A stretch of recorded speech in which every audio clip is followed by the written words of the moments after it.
Bueno, nosotros somos el Grupo 8, yo me llamo Martín Rodríguez Yo soy María Jimena Soto. Y yo, Sofía Renato.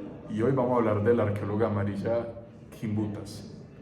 Sí, creo que sí lo dije bien. Bueno, en primer lugar, ella era una arqueóloga, pues ya murió en el 96, era una arqueóloga de Lituania que durante toda su vida ella se desempeñó mucho en estudiar primeramente, más allá de lo que voy a hablar después, que fue como ella se dedicó a estudiar el folclore como de todo el campo lituano y todo eso, entonces a lo que hacía referencia como a la música, costumbres, imágenes que ellos tenían y todo eso. Pero entonces, entre más allá de eso, ella también fue una arqueóloga muy importante en todo lo que fue como todo ese descubrimiento y obtención de información sobre las primeras tribus, sobre esas tribus neolíticas que habían en esa parte de Europa. Entonces, por ejemplo, todo eso fue de esas tribus que existían hace 8000 años y un poquito más para acá, como las grandes civilizaciones tipo Mesopotamia y así. De las primeras cosas que mencionan en el video que a mí me llamó mucho la atención fue pues algo era como que es necesario para que sea considerada una civilización, viendo que estos grupos neolíticos estuvieron establecidos en grupos de más de 15.000 personas y durante periodos de tiempo mucho más largos que inclusive civilizaciones actuales.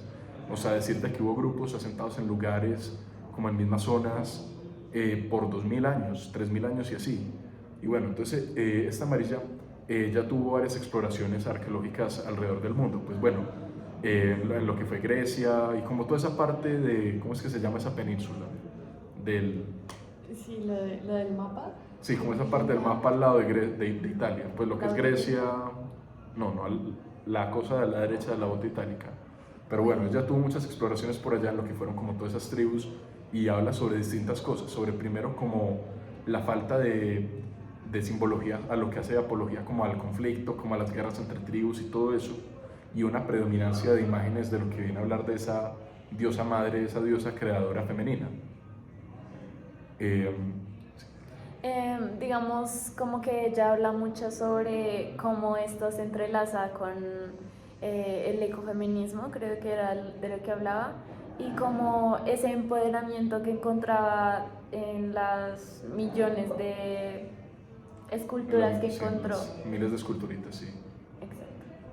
También lo que ella pues, se hace mención de como los mitos y la forma en que como que intentan resolver algo por medio como de soluciones, como, no sé, en la forma que intentan solucionar como el sol da la vuelta por medio de su vista. Y también las esculturas que muestran que son como los reproductivos, que son como las Venus. Ajá, lo que da lo Y se conectaba mucho con, digamos que encontré la conexión.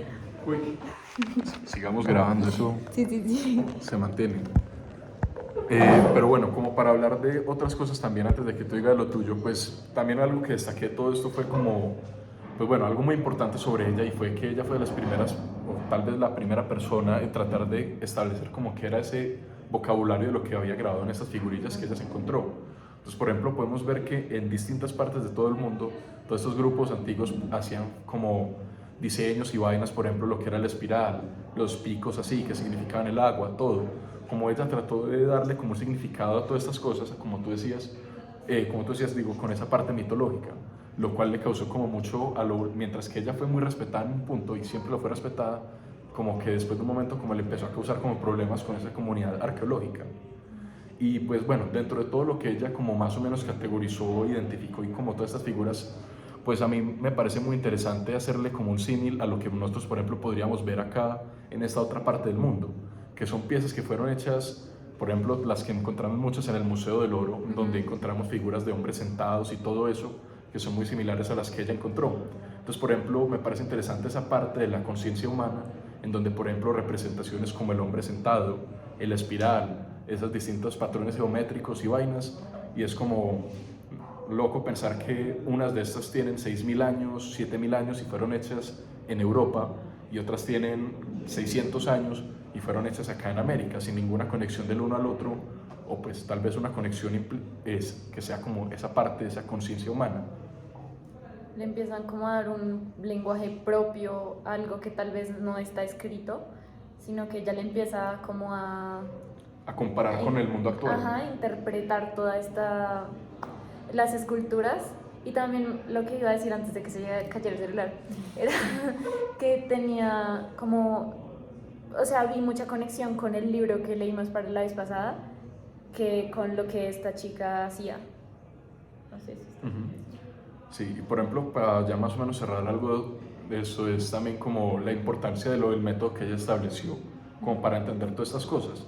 Ella, por ejemplo, comparaba todo esto de lo del folclore, de las partes que ella exploró, por ejemplo, esos ritos musicales, todas esas imágenes, por ejemplo, en las tumbas, en la manera que eran los templos, y se dio cuenta que también mucho de esto era como con una producción cultural que ya venía inscrita en la población durante miles de años, como con toda esta simbología y todo esto.